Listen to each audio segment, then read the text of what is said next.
اعوذ باللہ من الشیطان الرجیم، بسم اللہ الرحمن الرحیم۔ اب یہ سخت آیت اور آ گئی، کتب علیکم القتال۔ اب میں نے کہا تھا نا کہ یہ لڑیاں جو ہیں چونکہ بٹی ہوئی ہیں تو ایک لال اور ایک پیلی اور ایک ہری اور ایک نیلی، تو یہ نظر آتی ہے ایک طرف سے کہ کٹے ہوئے ہیں رنگ، ان کو کھول دیں گے تو ہر لڑی مکمل ہو جائے گی، ایک گویا کہ تسلسل ہے۔ کتب علیکم القتال وہو کرہ لکم، مسلمانوں اب تم پر جنگ فرض کر دی گئی ہے اور وہ تمہیں گراں گزر رہی ہے۔ یہ مضمون اصل میں اس سے پہلے سورہ محمد نازل ہو چکی ہے اور اس میں قتال کی فرضیت آ چکی ہے، اس کا نام سورۃ القتال بھی ہے۔ لہذا اب اس کے حوالے سے کچھ لوگ جو ہیں وہ پریشان ہو رہے تھے، اور میں نے آپ سے عرض کیا تھا منافقین بھی یہی کہتے تھے کہ بھائی صلح جوئی سے کام لو، بس دعوت و تبلیغ کے ذریعے سے لوگوں کو ٹھیک راستے پر لاؤ، یہ جنگ ونگ جو ہے لڑائی بھڑائی اس میں تو بہت خرابی ہے، یہ کوئی اچھا کام تو نہیں ہے۔ اب یہاں یہ ہے کہ فرض کیا جا رہا ہے اللہ کی راہ میں جنگ کرنا، تو اس حوالے سے کہا جا رہا ہے، تو اس میں جہاں منافقین کہتے تھے جن مسلمانوں کا ایمان قدرے کمزور تھا وہ منافق تو نہیں تھے، لیکن یہ کہ ایمان اتنا پختہ نہیں تھا، ابھی تازہ ایمان لائے تھے، مدینے کے اندر ابھی وہ ایمان لائے ہیں، ان کی تربیت کے مراحل ابھی گزرے ہی نہیں، تو ان میں سے بھی بعض لوگوں کے دلوں میں اب انقباض پیدا ہو رہا تھا۔ کتب علیکم القتال وہو کرہ لکم، تم پر اب دیکھیے کتبہ کا لفظ آ گیا ہے، کتب علیکم الصیام، کتب علیکم القصاص فی القتلى، کتب علیکم اذا حضر احدکم الموت ان ترک خیرا الوصیہ، وصیت کا حکم آیا کتبہ، روزے کا حکم آیا کتبہ، اسی طریقے سے فرضیت قتال ہے۔ کتب علیکم القتال وہو کرہ لکم، وہ تمہیں بری لگ رہی ہے، وعسیٰ ان تکرہوا شیئا، اور ہو سکتا ہے کہ تم کسی شے کو ناپسند کرو، وہو خیر لکم، ذرا حالے کہ اسی میں تمہارے لیے خیر ہو، وعسیٰ ان تحبوا شیئا وہو شر لکم، اور ہو سکتا ہے کہ تم کسی چیز کو پسند کرو ذرا حالے کہ وہ تمہارے لیے شر ہو، واللہ یعلم وانتم لا تعلمون، اللہ جانتا ہے تم نہیں جانتے۔ تم اپنی عقل پر ایمان نہ رکھو، تم اللہ کی وحی پر ایمان رکھو، تم اللہ کے رسول پر ایمان رکھو۔ جس وقت کے لیے جو حکم موضوع تھا اس وقت وہ حکم تھا، کفوا ایدیکم، 14 برس تک تمہیں قتال سے منع کیا گیا، اب فرض ہو رہا ہے قتال، اب تمہارے لیے لازم وقت کا جو ہے امر الحال کو پہچانو۔ اللہ تعالی واللہ یعلم وانتم لا تعلمون، یسألونک عن الشہر الحرام قتال فیہ، اب جب جنگ کا حکم شروع ہو گیا تو اب وہ پوچھتے تھے کہ یہ جو مہینے حرمت والے ہیں، حج کا ہے، عمرے کا ہے، تو اس میں جنگ کرنا کیسا ہے؟ اس لیے کہ سیرت میں یہ واقعہ آتا ہے، وقت نہیں تفصیل سے میں بیان کر سکوں، کہ نخلا کی وادی میں ایک مقابلہ ایسا پیش آ گیا تھا کہ وہ رجب کا مہینے کا بھی دن تھا، اور اس میں ہی کوئی قتال ہو گیا، مسلمانوں کے ہاتھوں ہوا یا مسلمانوں کے اوپر ایسی سچویشن ہو گئی کہ انہیں مجبوراً وہ کام کرنا پڑا۔ اس پر شور اٹھا دیا، دیکھو ان لوگوں کا کیا حال ہے، بنے پھرتے ہیں اللہ والے، رسول والے، دین والے، آخرت والے، اور ان کا حال یہ ہے کہ یہ حرمت والے مہینے کو انہوں نے بٹا لگا دیا، اس میں جنگ کی ہے۔ یہ اصل میں ان حضرات کی طرف سے گویا کہ اللہ تعالیٰ اپنے ان مومن بندوں کی طرف سے خود صفائی پیش کر رہے ہیں۔ یسألونک عن الشہر الحرام قتال فیہ، پوچھتے ہیں آپ سے حرمت والے مہینوں میں قتال کا حکم، قل قتال فیہ کبیر، کہہ دیجئے ہاں حرمت والے مہینے میں جنگ کرنا بہت بڑی بات ہے، یعنی بہت بڑا گناہ ہے، لیکن وَصَدٌّ عَن سَبِيلِ اللَّهِ وَكُفْرٌ بِهِ وَالْمَسْجِدِ الْحَرَامِ وَإِخْرَاجُ أَهْلِهِ مِنْهُ أَكْبَرُ عِندَ اللَّهِ، یہ بھی تو دیکھو کہ جن لوگوں نے وہ جرم کیے ہیں کہ جنہوں نے اللہ کے راستے سے روک دیا، اللہ کا کفر کیا، مسجد حرام کے راستے روک دیے مسلمانوں کے لیے، اب یہ نہیں جا سکتے، بیت اللہ میں عبادت نہیں کر سکتے، اخراج اہلہ منہ، اس میں سے لوگوں کو نکلنے پہ مجبور کر دیا مکے کے مسلمانوں کو،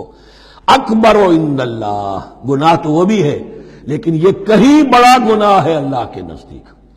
تو سینس آف پروپورشن ہونا چاہیے کہ کس چیز کے مقابلے میں کس شے کی برائی ہے۔ والفتنۃ اکبر من القتل، یہ پہلے بھی آ چکا ہے، والفتنۃ اشد من القتل، اب آیا والفتنۃ اکبر من القتل۔ فتنہ ہر وہ کیفیت ہے جس میں صاحب ایمان کے لیے ایمان پر قائم رہنا اور اسلام پر عمل کرنا مشکل ہو جائے۔ آج کا پورا معاشرہ فتنہ ہے، اسلام پر عمل کرنا مشکل ہے، بدماشی کے راستے کھلے ہوئے ہیں،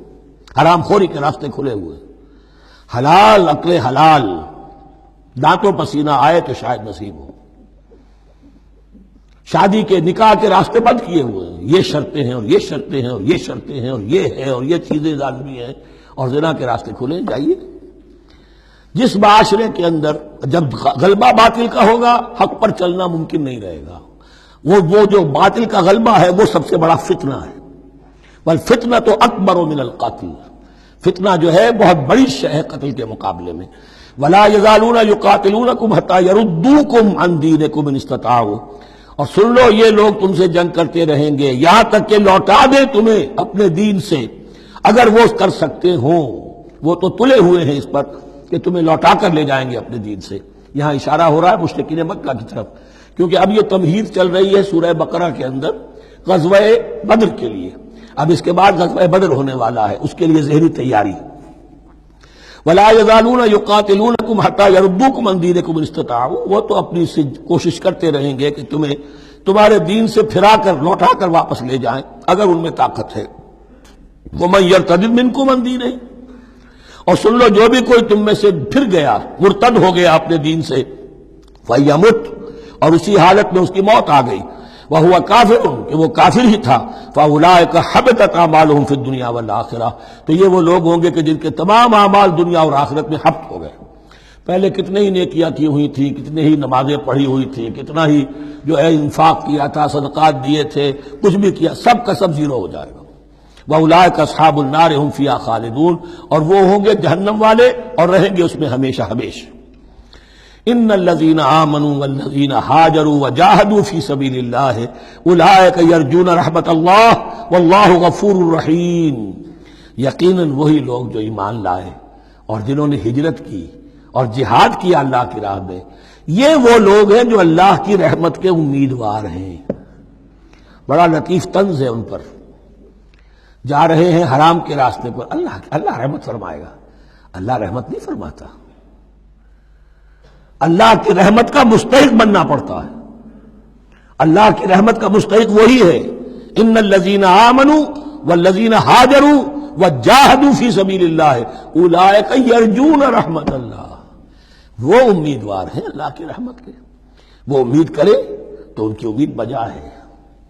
واللہ غفور الرحیم، اور یقیناً اللہ تعالیٰ غفور الرحیم ہے۔ یسألونک عن الخمر والمیسر، اب دیکھیے یہاں سے شریعت کا جو بلو پرنٹ اب تیار ہونا شروع ہوا، کچھ احکام پہلے آ چکے اور کچھ احکام اب آ رہے ہیں، تو بیچ بیچ میں یہ لڑیاں جو ہیں کٹی ہوئی ہیں۔ یہ آپ سے پوچھ رہے ہیں نبی صلی اللہ علیہ وسلم شراب اور جوئے کے بارے میں، قل فیہما اسم کبیر، اے نبی ان سے کہہ دیجئے کہ ان دونوں کے اندر بہت بڑے گناہ کی پہلو ہے، ومنافع للناس، اور لوگوں کے لیے کوئی منفعتیں بھی ہیں، واسمہما اکبر من نفعہما، اور ان کا جو گناہ کا پہلو ہے وہ نفع کے پہلو سے بڑا ہے، بس یعنی اشارہ کر دیا کہ چھوڑ دو اس کو، اب تمہاری عقل سلیم کے حوالے معاملہ ہے، حقیقت تم پر کھول دی گئی، یہ ابتدائی حکم ہے لیکن حکم کے پیرائے میں نہیں، بس یہ ہے کہ کچھ فائدے بھی ہیں، وہ تو ہے میں سے غرض نشات ہے کچھ روسیا کو، ایک گونا بے خودی مجھے دن رات چاہیے، اور میں کدے کی راہ سے ہو کر گزر گیا ورنہ سفر حیات کا بے حد طویل تھا۔ یہ حکمت سمجھ لیجئے کہ جوئے میں اور میسر میں کیا چیز مشترک ہے کہ دونوں کو جمع کیا گیا۔ شراب میں بھی انسان حقائق سے اپنے آپ کو منقطع کرتا ہے اور محنت سے جی چراتا ہے، He doesn't want to see the facts، مواجہہ کرنے کو تیار نہیں، فیس کرنے کو تیار نہیں ہے bitter facts آف لائف کو، تو میں ایک گونا بے خودی مجھے دن رات چاہیے۔ اور جوا بھی محنت کی نفی ہے، چانس، داؤ لگاؤ، ایک ہے محنت سے ایک آدمی کما رہا ہے، مشقت کر رہا ہے، کھوکھا ہے یا کوئی چھابڑی لے کے جا رہا ہے یا کچھ اور کام ریڑھی چلا رہا ہے، وہ اپنی کوئی کمائی کر رہا ہے، اور ایک یہ داؤ لگاؤ، داؤ سے کمانا، چانس پر کمانا، یہ بھی محنت کی نفی ہے۔ تو یہ دونوں کے اندر اصل میں علت ایک ہی ہے۔ صدق اللہ العظیم۔